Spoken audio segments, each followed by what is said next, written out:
Bonjour à tous.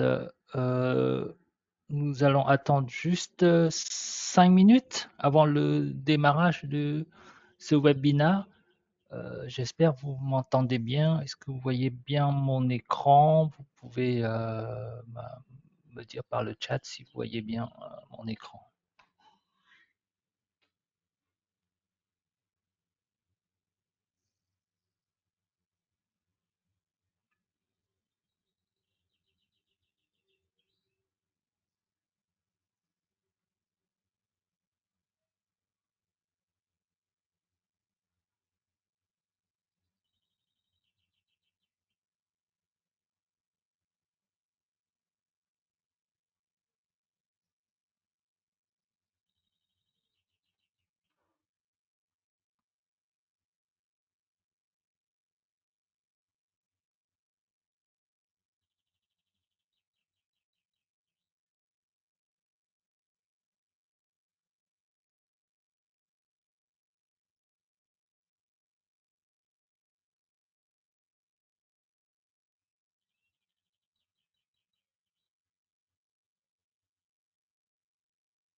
Bonjour à tous. Bienvenue dans ce webinaire consacré à la nouvelle gamme HP Networking Instant On Gateway. Merci de m'avoir accordé du temps dans ce vendredi avec un chaleur assez étouffant, hein, il fait beau. Nous allons commencer ce webinaire. N'hésitez pas à poser des questions dans le chat si, tout au long de la présentation, si vous avez des questions, des doutes, tout ça. Je tâche de vous répondre, bien sûr, à toutes vos interrogations, si possible. Et puis, n'hésitez pas à prendre contact avec vos contacts chez Ingram Micro pour toute question commerciale. Du coup, je me présente, je m'appelle Tak Ip, je suis consultant technique chez Ingram Micro dédié à l'offre Aruba Networking de manière générale, toute la partie HPE concernant le réseau. Du coup, alors, sur cette gamme Instant On, là, on a en fait une solution de bout en bout.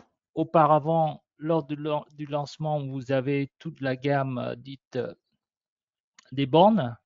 Ça, c'est tout début du lancement. Vous avez la partie Wi-Fi. Ensuite vient le brick switch filaire, d'accord?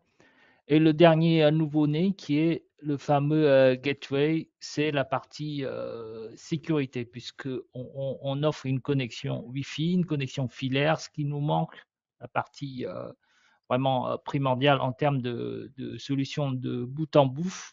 Il nous manque la brique sécurité. Là, c'est fait, c'est arrivé, c'est les nouveaux, on appelle ça gateway sur le côté sécurité. Bien sûr, tout ça, toutes ces briques de matériel sera géré via en fait notre portail qui s'appelle Aruba Instant On Portal ou via une application ici en mobile, que ce soit iOS ou Android là-dessus. L'avantage de ce type de gestion de cloud, hein, c'est un service SaaS où vous avez la possibilité d'avoir, on appelle ça du single pane of glass, c'est d'avoir une seule tableau de bord, d'accord, pour visualiser que ce soit du Wi-Fi, du filaire ou maintenant du gateway sur l'aspect sécurité. Tout ça sera sur le même tableau de bord, d'accord. Vous pouvez en fait automatiser tout l'aspect création de VLAN, de la configuration, tout ça.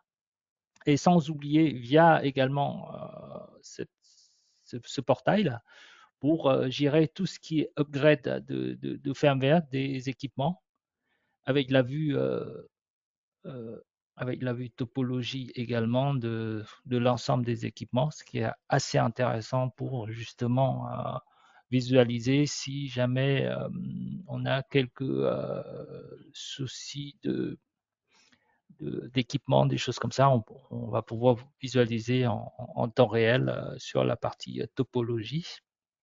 Ce qui est intéressant aussi, c'est que comme nous sommes en mode SaaS, bah, vous pouvez en fait accéder à l'interface et visualiser ou configurer les équipements à distance, d'accord, n'importe où, je dirais, dans le monde. Et faut faire très attention. On a un modèle de switch qui est le 1430. C'est un modèle qui n'est pas manageable, d'accord, par le portal, d'accord, ce qui est intéressant. Et la dernière chose aussi en termes d'accessoires, sur la gamme Instant On, nous avons des câbles DAC et des GBIC bon, à des prix très intéressants pour aligner justement par rapport à la gamme Instant On. Le, le seul, je dirais, souci, c'est que ces GBIC, que ce soit les câbles DAC ou GBIC, ne sont compatibles qu'avec tous les switches de la gamme Instant On. Vous ne pouvez pas mettre ce GBIC-là sur des autres gammes de chez HPE de type CX, d'accord, ou Pro Aruba OS, les séries 29, 2920, 2930, pardon, ou des anciennes séries 25. D'accord. Exclusivement, c'est pour du switch Instant On, parce que le prix, il n'est pas très très cher, je crois, sur ce type de GB qui ont tout aux alentours de 100 euros. Hein. D'accord. Alors, si on fait un zoom sur ce qu'on a de ce webinaire, c'est vraiment sur la gamme Instant On Gateway, hein, sur notre fameux gateway. Qu'est-ce qu'on retrouve sur le gateway? Enfin, le principe de base en termes de sécurité, c'est la première chose, c'est qu'on offre le côté firewalling. D'accord?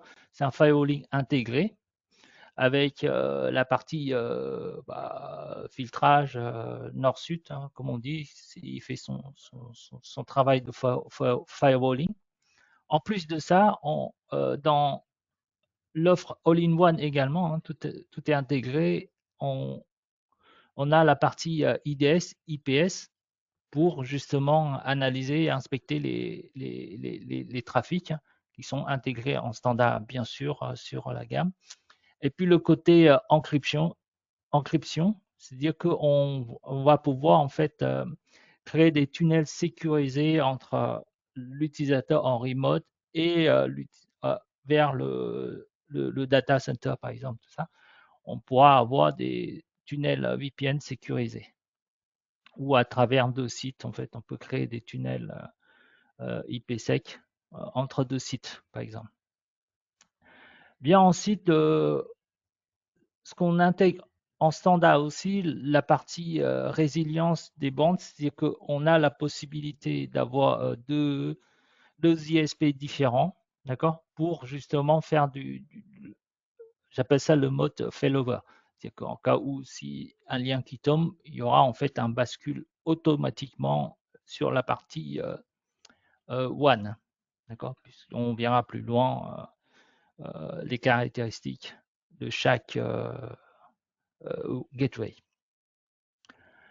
Sans oublier tout ça avec, bien sûr, une accélération au niveau matériel. C'est vraiment toutes ces fonctionnalités là se fait au niveau matériel. Ce n'est pas juste que du software, hein. C'est implémenté directement au niveau hardware. Sur que ce soit la partie analyse, la partie IPS, IDS, tout ça, c'est intégré à la matériel. D'accord. Ce qu'on peut retrouver vraiment, c'est que maintenant, sur notre gamme Instant On, on a une solution de bout en bout en termes de sécurité, d'accord, du site. Ce gateway est uniquement configurable via le mode cloud, via le portal. Vous ne pouvez pas faire en fait en configuration en mode local comme auparavant avec des switches. Ça se fait uniquement à travers le portail cloud directement. D'accord. On a deux modèles. Quelles sont les différences des deux modèles? C'est juste la bande passante. C'est-à-dire que vous avez le modèle 1004 ou 1004. D'accord. On a un bande passant de 1 giga. D'accord, puisque cet équipement-là un peu plus petit. Du coup, on a un bande passant en standard, 1 giga, qui fait que ce soit du VPN ou du firewall ou de l'IDS. On a seulement 1 giga. Et puis, vous avez le modèle 2505 ou de 2505p. L'avantage de ça, c'est au niveau de la bande passante. Là, on monte un peu. On est sur du 2 giga 5. Et voilà. En plus, on aura en fait des ports en multi-gigabits et du support de PoE des ports. D'accord. Nous allons voir un peu plus en détail un peu plus loin. Sur cette gamme-là, le 10, si je zoome vraiment en détail pour avoir vraiment le caractéristique au niveau physique, on aura un port uplink, c'est-à-dire que le port WAN de 1 giga, d'accord. Et puis un deuxième port qui peut être un port dit flexible, qui peut être en redondant du WAN ou utilisé en tant que LAN en interne. Et puis vous avez deux ports en plus sur la partie LAN. Donc ce qui nous fait ici en image, vous voyez, on aura 4 ports directement. Et puis ce qu'on a en termes de bande passant, en termes de le côté sécurité, vous voyez, dont on a à peu près du 900, enfin presque 1 giga de bande passant pour dédié à la partie sécurité ou bien pour la partie liaison IPsec de site to site ou du VPN. Côté résilience, bah, on peut avoir en fait dédié pour faire du failover, du load balancing, justement nos fameux ports, d'accord, WAN et le port flexible, d'accord. Tout ce qui est aspect sécurité et routage, ces fonctionnalités-là sont intégrées pour faire par exemple du firewall basique, hein, avec du routage basique. On peut créer du tunnel VPN IPsec et puis activer la fonctionnalité IDS IPS, hein, le tout managé par le cloud. Et si je zoome sur son grand frère, hein, le de 2500, on retrouve, d'accord, un port WAN ici de 2 Go 5 et puis un port de secours dédié, d'accord? Que ce soit pour faire du failover ou pour justement avoir de connecter également en 2 Go 5 en bande passante. C'est des ports multi-gigabits. Et ensuite, vous avez le port PoE, d'accord? De ports PoE qui sont intégrés en standard. Le tout, en fait, vous avez 5 ports, d'accord? Pour justement cet équipement-là. Avec tout ce qui est la partie One Failover, du One Load Balancing, c'est la même chose que le EG 10, d'accord? Ce qu'on a en plus, c'est au niveau de bande passante. Là, on va doubler, plus que doubler en termes de bande passante et en termes de résilience, en termes de sécurité. Là, on passe de 1 giga à peu près, d'accord, à 2 giga 5. Et puis tout ce qui est l'aspect routage, tout ça, c'est exactement la même chose que la série 1000, hein, entre de 1000 et 1000. D'accord? Toujours la même chose. Euh, Si vraiment on fait une comparaison avec les compétiteurs hein, sur le marché, bah, si on compare par exemple avec de Ubiquiti, ce qu'on a le seul élément différent, c'est que tout ce qui est en vert ici, on peut voir la différence, c'est que on est un des rares avec Meraki d'avoir en fait des ports en PE. C'est que ce qu'on a en plus, c'est que on a du PE qui peut supporter jusqu'à par port hein, 64 watts. Bon, c'est pas négligeable, d'accord?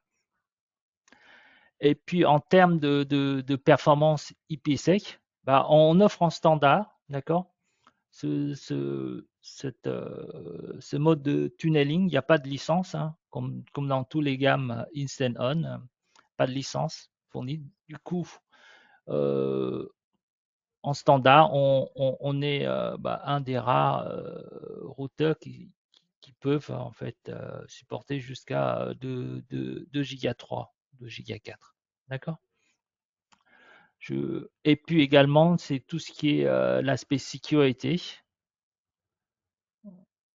par rapport aux acteurs classiques du marché. Bon, on a intégré des chipsets de TPM pour justement la partie sécurité euh, des équipements.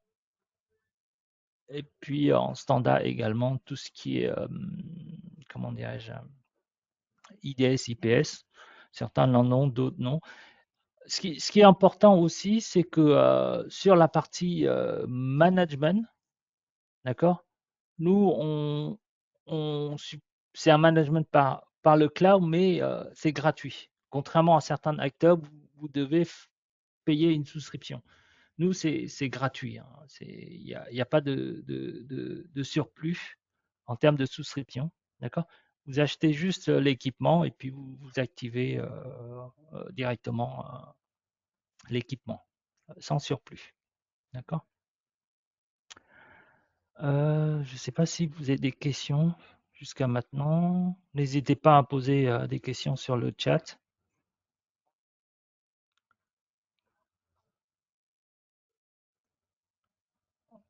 Si vous n'avez pas de questions, on va rentrer sur la partie management. Alors, auparavant, au niveau management, d'accord, sur notre portail, euh, actuellement, nous sommes en version, je dirais, 3.2. D'accord?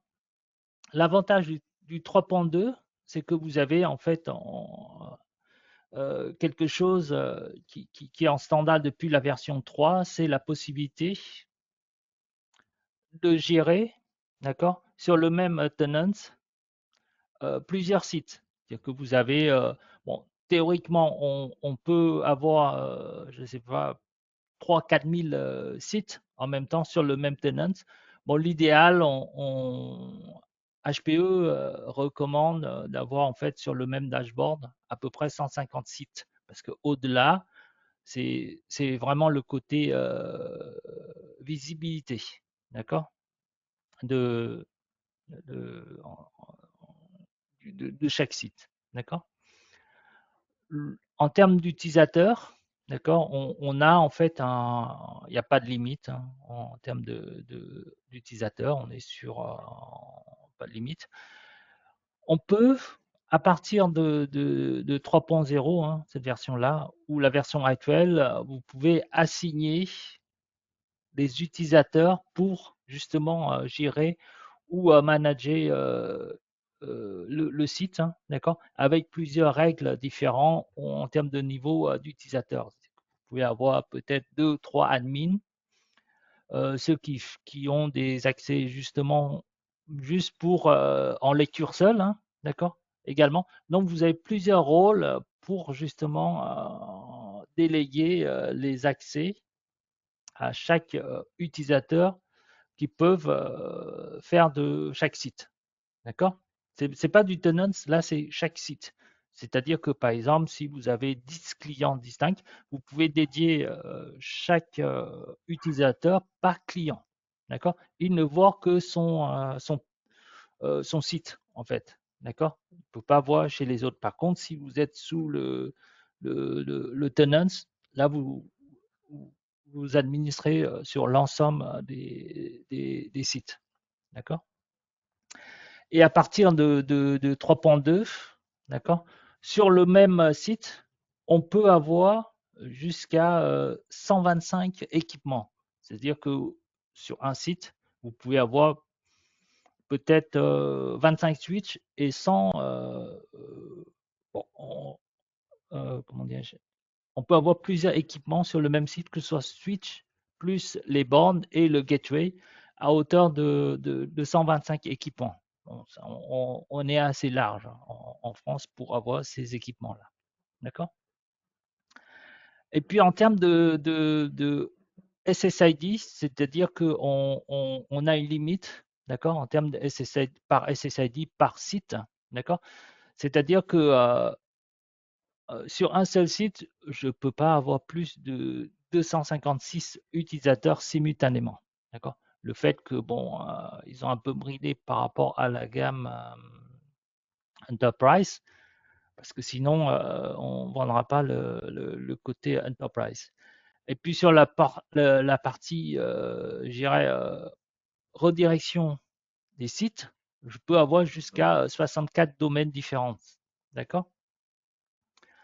En termes de VLAN par site, je peux avoir un maximum de 22 VLAN, seulement par site. Hein. Vous ne pouvez pas avoir plus de VLAN, même si vous créez plus, mais ce sera que 22 VLAN seulement qui seront acceptés.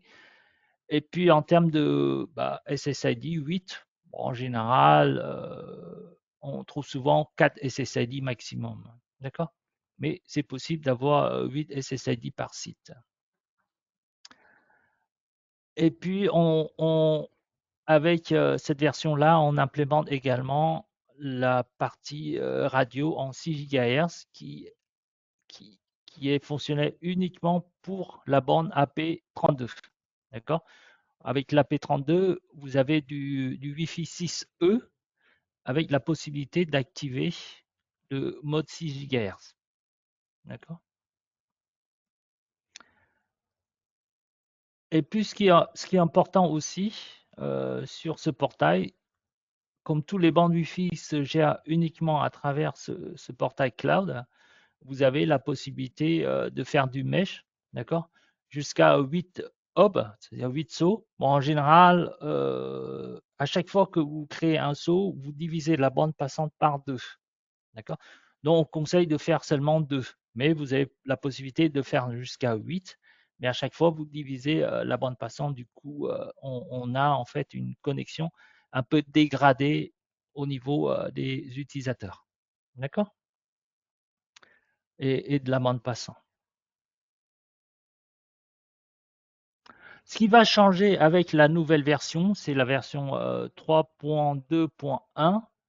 Là, en fait, on a quelques fonctionnalités en plus par rapport à ce que vous connaissez actuellement. C'est la première chose, c'est des fonctionnalités au niveau de matériel, hein, c'est qu'on a en fait une meilleure sécurité avec la puce TPM qui sont intégrées, hein.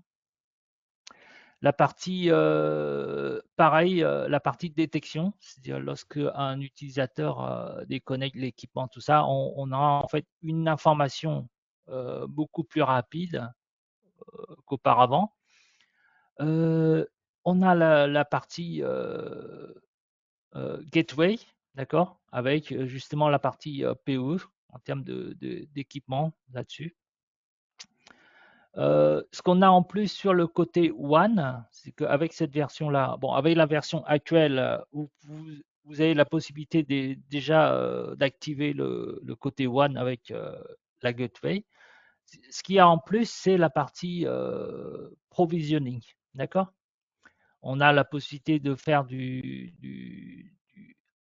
provisioning en mode local avec de la réservation en fait des IP, paramétrer de l'IP statique par exemple, et la possibilité justement de faire du load balancing et avoir deux ports LAN sur la gamme 2000, hein, d'accord, 2000 ou 3000, de faire le mode, je dirais, résilience en mode redondant, d'accord. Et puis quelques fonctionnalités en plus, d'avoir en fait un Graph One et puis tester la connectivité. D'accord. Sur la partie routing, voilà, on peut faire du NATing ou du routing intra-site si on est en mode, je dirais, site to site, hein, d'accord, site to site, ici, en mode VPN, on a la possibilité de faire du routing intra. Au niveau de l'upgrade euh, au niveau de firmware, bah, ce sera fait en fait comme d'hab, hein, automatiquement ou programmé, c'est-à-dire que vous pouvez programmer un upgrade au niveau firmware sans votre intervention, d'accord, avec des horaires prédéfinis par vous. Et puis au niveau fonctionnalité de réseau, bah, on apporte la partie QoS. On a la possibilité maintenant de faire de la limitation en termes de trafic et du contrôle des flows aussi. D'accord. La partie QoS. On peut router des trafics, d'accord, également, puisque on a le côté connaissance. DPI, c'est un moteur d'application. Du coup, on pourra en fait router certaines applications. Euh, Avoir également la partie, ça ce qui est intéressant sur le côté portail captif, d'accord, pour le côté authentification via un serveur Radius, d'accord. Auparavant, ça existe déjà, mais c'est un peu, je dirais, euh, pas simple de mettre en place actuellement. Bon, avec la nouvelle version, vous avez vous pouvez en fait mettre en place facilement le côté authentification avec un serveur Radius. D'accord. Portail captif, portal, bon, ça existe déjà. Le côté firewalling, avec ce gateway, bien sûr, on a le côté accélération de matériel. On peut définir des policies pour des utilisateurs en mode accès au niveau entreprise ou en mode remote avec des accès différents, d'accord, des policies différents. Et puis tout ce qui est IDS, IPS en standard. Et on peut créer justement, avant cette version-là, vous ne pouvez pas faire on appelle ça du site to site, hein, de créer en fait un tunnel IPsec. Et à partir de cette version, le 3.2.1, vous aurez la possibilité de faire du site to site et d'avoir en fait le côté connexion multi-site, d'accord, avec jusqu'à 8 sites. Et puis tout ce qui est client VPN, on aura également la possibilité d'avoir en fait des clients VPN pour les prochaines versions. D'accord.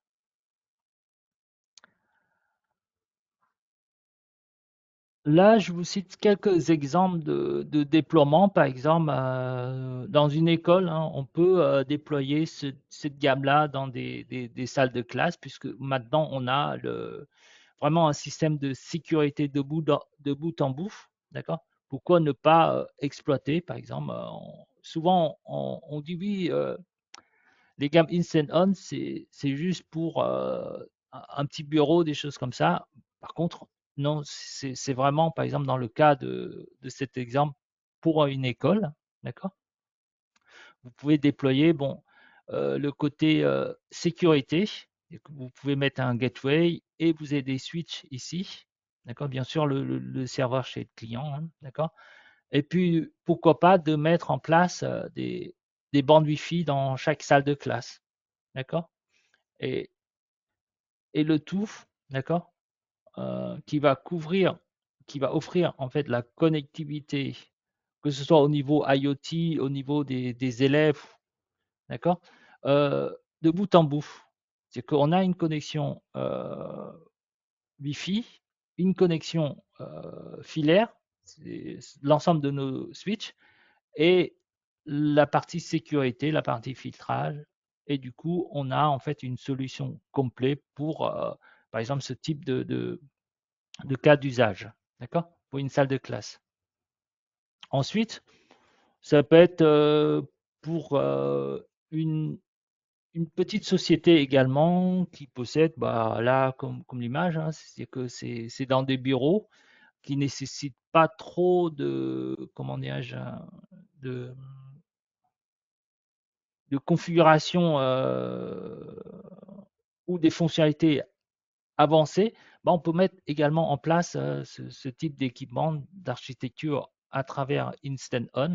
C'est que si on a en fait sur l'ensemble de bureaux moins de 256 utilisateurs, bah, c'est vraiment je dirais le client idéal pour Instant On, puisque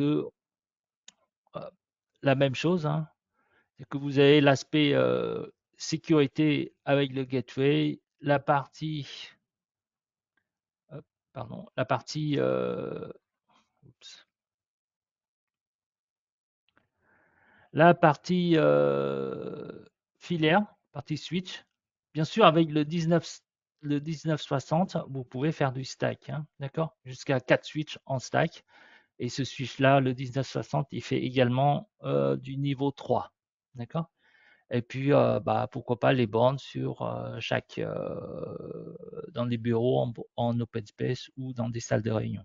D'accord? Le troisième, bon, vous pouvez également équiper en fait tout l'ensemble de cette architecture sécurisée, par exemple dans des hôtels, petits hôtels ou pourquoi pas dans un camping, des choses comme ça. Également, vous pouvez en fait avoir ce type d'architecture euh, que vous pouvez mettre en place facilement justement sur ce type de cas d'usage. Je ne sais pas si jusque-là, est-ce que vous avez des questions?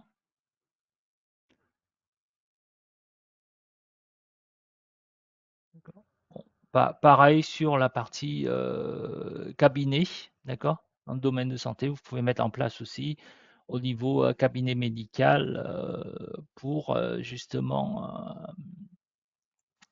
offrir de bout en bout la partie connexion réseau. D'accord. Bon, je vous ai mis quelques exemples là-dessus.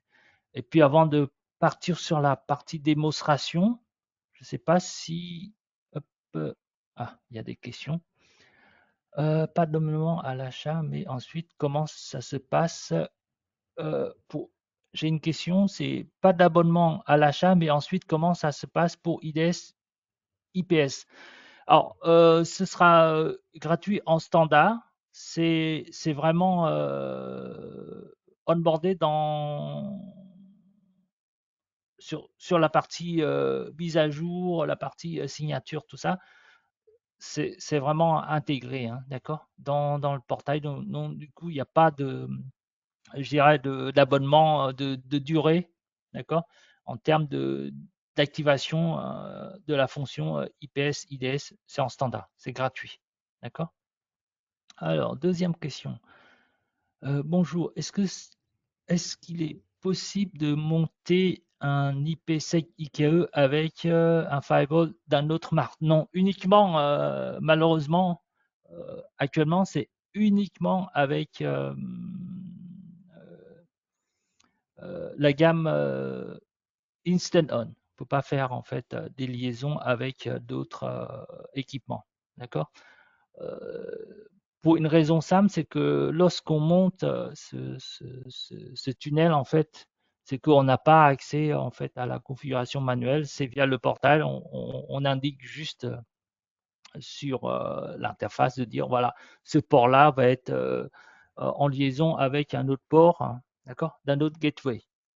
Et bon, bah, on n'a pas la possibilité, parce que cette gamme-là a vraiment, je dirais, c'est le côté plug and play et simplicité. D'accord? Là-dessus. Alors, d'autres questions. Est-ce qu'on peut faire du filtrage applicatif ou web? Peut-on chiffrer? Alors, on fait du chiffrage HTTPS via des proxys ou un autre protection antivirus, hein, AV? Oui, vous avez cette possibilité-là. Bon, en standard, en fait, en standard, on a directement le côté filtrage applicatif ou web, hein. C'est-à-dire que on a une fonctionnalité de web, comment dirais-je, de web réputation. Voilà, directement en standard là-dessus.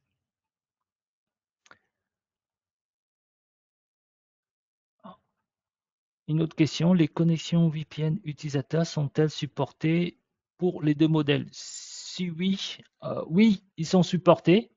Bon, à l'heure actuelle, on peut supporter en standard, c'est gratuit, hein, jusqu'à 100 clients VPN, d'accord? Pour tous les modèles, d'accord? Euh, voilà. Hop,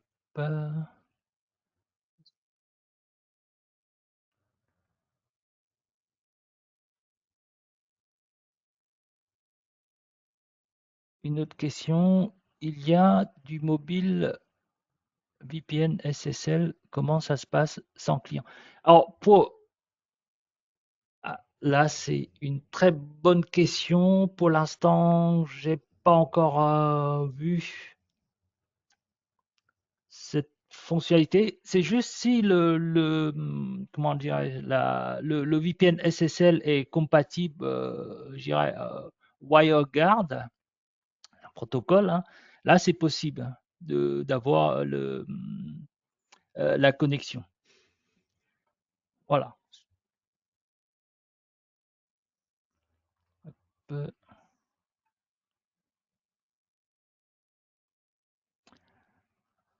Le VPN utilisateur se fait avec une application pro.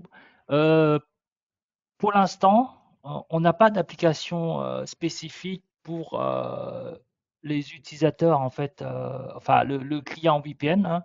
Vous pouvez en fait avoir des clients VPN compatibles WireGuard, hein, comme protocole. Bon, je sais pas, c'est bon. Je vais pas citer le concurrent, mais par exemple avec WatchGuard, un client VPN WatchGuard peuvent se connecter directement avec le réseau VPN en fait avec le VPN offert par notre gateway, hein. D'accord?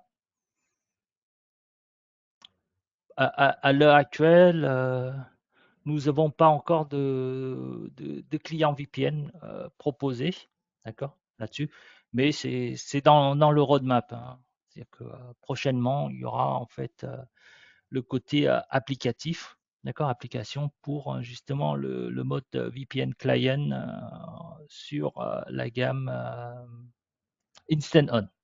Voilà.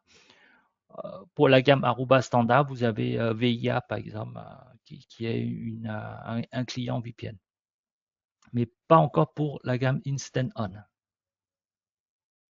Voilà. Je ne sais pas si j'ai répondu à toutes vos questions.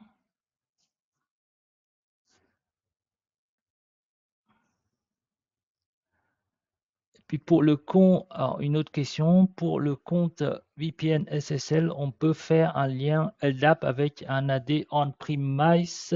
Très bonne question. Pour l'instant, je ne crois pas. Il n'est pas encore activé cette fonctionnalité-là.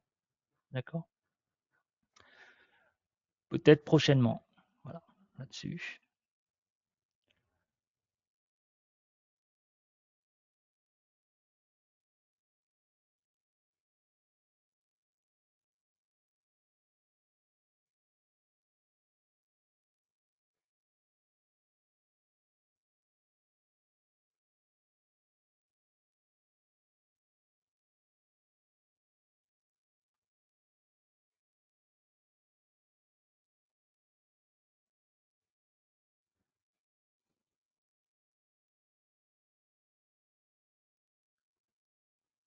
Alors, ce qu'on va faire, c'est vraiment, on va partir sur le côté démonstration. Je ne sais pas si vous avez d'autres questions.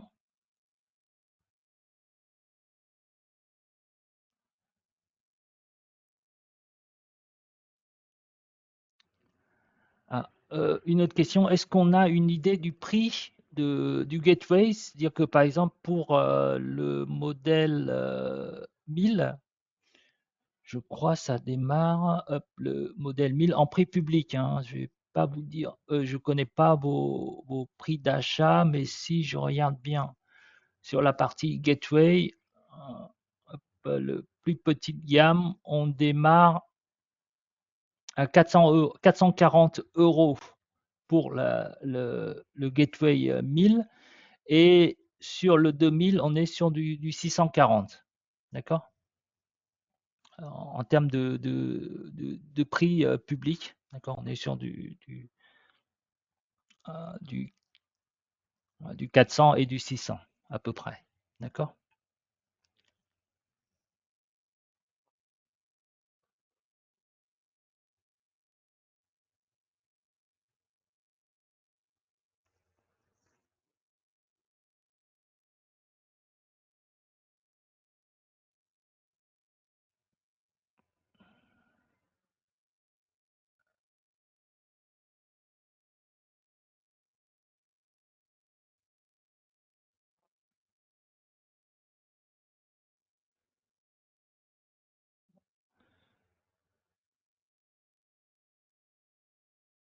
On a l'heure qui passe, du coup, je vous propose vraiment de passer sur le côté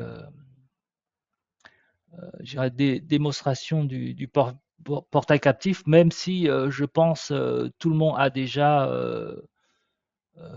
manipulé, hein, le portail captif. Euh, Juste pour vous montrer en fait le côté euh, l'intégration de la partie One. D'accord? Alors, là, je suis sur un tenant. Au niveau de tenants, je peux avoir plusieurs sites différents, d'accord? Soit en mode tuile comme ça, ou en mode, je dirais, map monde, en mode géolocalisation par rapport à la carte, d'accord? Euh, à la Google, hein, d'accord? À la Google Map, et puis je peux en fait cliquer sur définition le site, ou bien j'ai en mode liste. Alors là, c'est intéressant si j'ai à peu près plus de 100 sites, d'accord?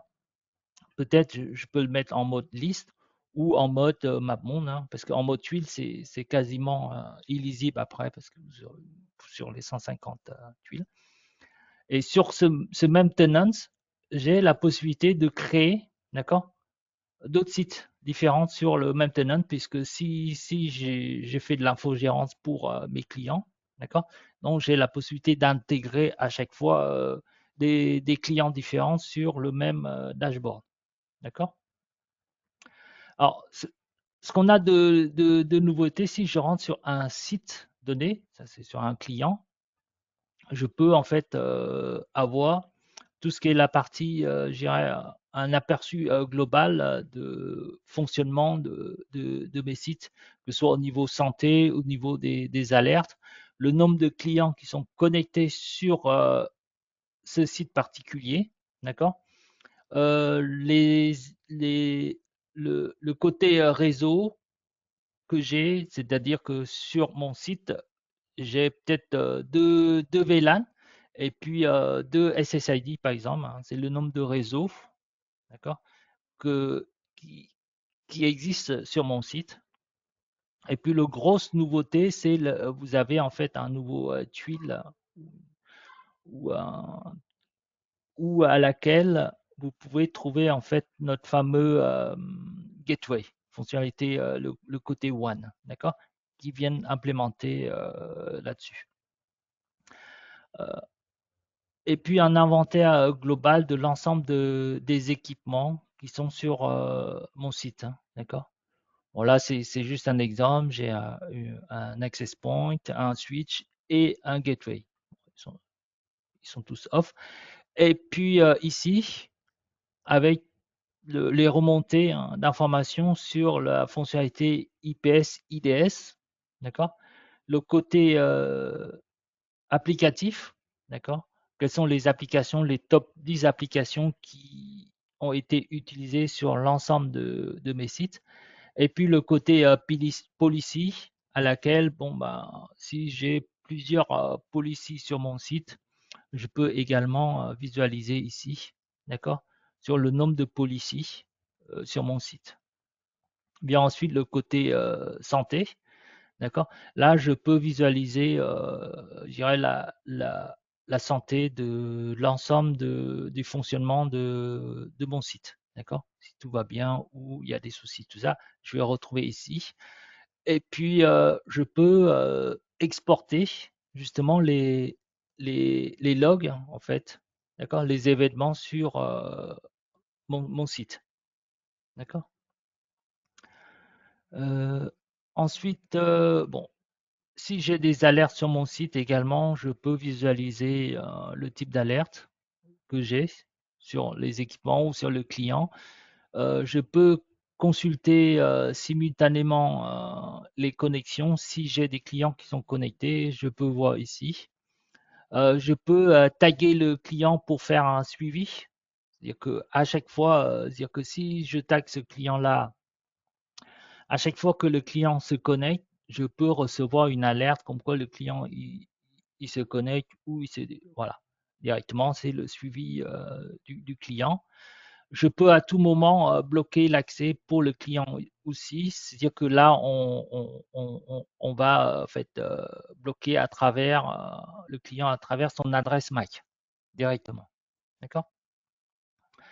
Le côté device ici, c'est le côté équipement switch ou des AP sur comment dirais-je, mon site, d'accord?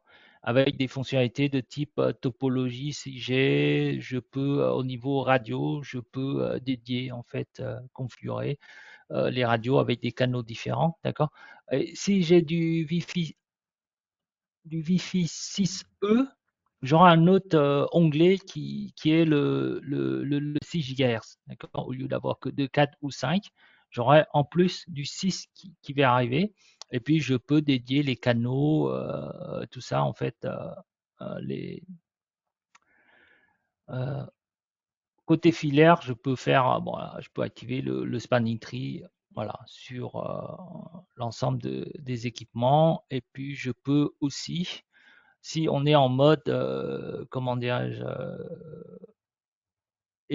RSE, hein, en mode écologie, je peux en fait éteindre, enfin mettre en veille mes équipements. Euh, ce qui est bien, par exemple, pour certains équipements en Wi-Fi dans des salles de classe, tout ça, je peux définir hein, le type comment dirais-je, de jour où je vais activer, comment dirais-je, les horaires, hein, d'accord? Je peux dire, voilà, ça commence de 9h du matin et je sais qu'à midi, par exemple, à midi, il n'y a plus personne, bah, je vais éteindre cette borne-là ou autre, d'accord? Je choisis et puis je l'assigne à cet équipement-là et puis quand ça dépasse là, bon, l'équipement se met en veille automatiquement. c'est pas mal. C'est une fonction d'économie d'énergie, par exemple, pour des entreprises. Ça peut être bien. Le côté sécurité, d'accord? Donc, je peux avoir des informations sur le côté IDS, IPS et le côté firewalling au niveau applicatif seulement, d'accord? En termes de visibilité d'application, j'aurai aussi la visibilité de tout l'ensemble des applications qui vont être utilisées à travers mon réseau avec justement la partie contrôle des applications. D'accord? Et puis le dernier ici, c'est le côté policy. D'accord? Je peux créer plusieurs policies différents avec des autorisations différentes concernant tout l'ensemble de mes sites ou uniquement par client, par réseau ou par application. D'accord? Donc, c'est, par exemple, si je définis par exemple un politique de fonctionnement par application, je clique sur Next. Ici, j'aurai en fait le côté, je dirais, réputation, hein, filtrage au niveau accès à mes applications. Je peux dire est-ce que je vais autoriser ou je vais bloquer l'application. C'est-à-dire que si j'autorise, c'est que je vais cocher, là, j'autorise les applications. Et je peux décocher pour justement débloquer les accès en fait à certains contenus, d'accord, Internet, par exemple, d'accord, ou je peux faire bloquer là. Si c'est coché, je bloque l'ensemble en fait par rapport à mon policy de bloquer tout, par exemple, d'accord.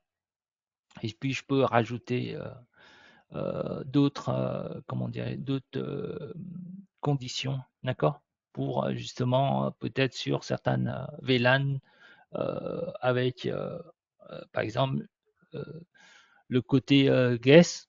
Par exemple, je peux choisir que le guest, bah, je vais bloquer tout ce qui est contenu adulte. Bon, là, j'autorise, c'est tout ce qui est gaming, par exemple, j'enlève. C'est que je vais, lorsque le client se connecte à cette SSID-là, bah, il ne pourra pas en fait bah, accéder à des applications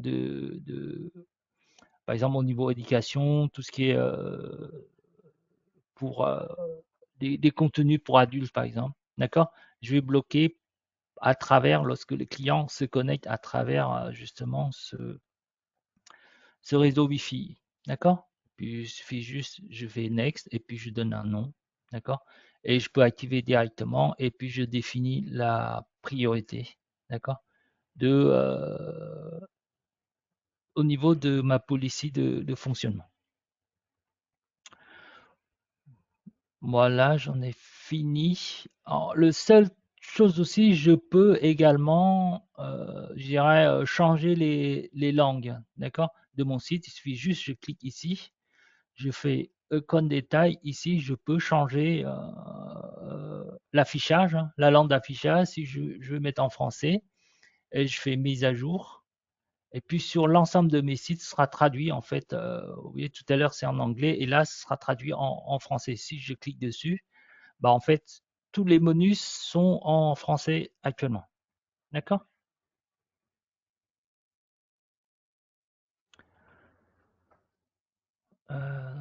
Voilà, je crois que j'ai fini. Et si vous avez des questions, alors j'ai une question. Est-ce qu'il y a une conservation des logs? Et si oui, pendant combien de temps? Alors, en termes de log conservation, avec la prochaine version, on a une log d'une durée d'une semaine. À l'heure actuelle, c'est 24 heures. D'accord? En termes de log, c'est que si je vais là-dessus, en termes de log, alors en français, je suis un peu perdu. Voilà, intégralité. En termes de log, actuellement, c'est 24 heures. D'accord? Il garde 24 heures, pas plus. Et on n'a pas de système pour de syslog hein, pour exporter par exemple les logs vers un NAS ou autre, un serveur syslog. Pas possible en fait pour l'instant. Euh, Seul possibilité d'avoir les logs, c'est contacter directement l'équipe de support, d'accord? Et là, vous avez la possibilité d'avoir les logs, hein, d'accord? C'est spécifique pour chaque cas, chaque site, d'accord? Donc, il faut contacter l'équipe de support. Mais en standard, sur l'interface, on n'a pas cette possibilité-là d'exporter les logs, hein, d'accord? Ou d'avoir en fait des logs au-delà de 24 heures, d'accord?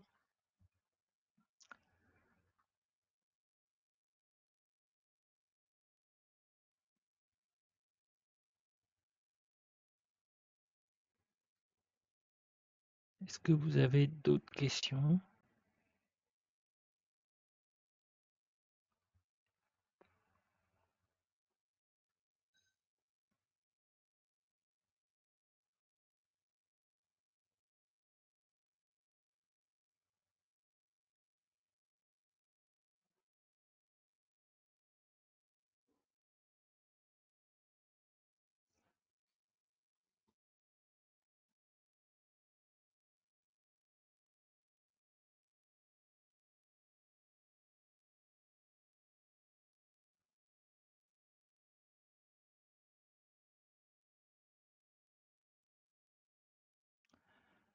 Si vous n'avez pas d'autres questions, comme la passe, je vous propose de clore cette session.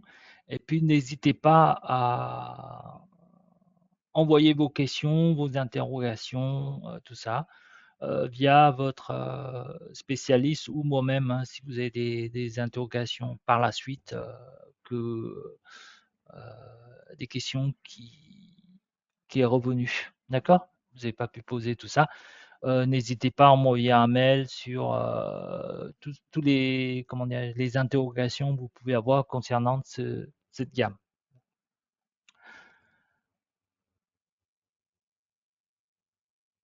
Je suis à votre disposition, hein, bien sûr, pour vous aider là-dessus.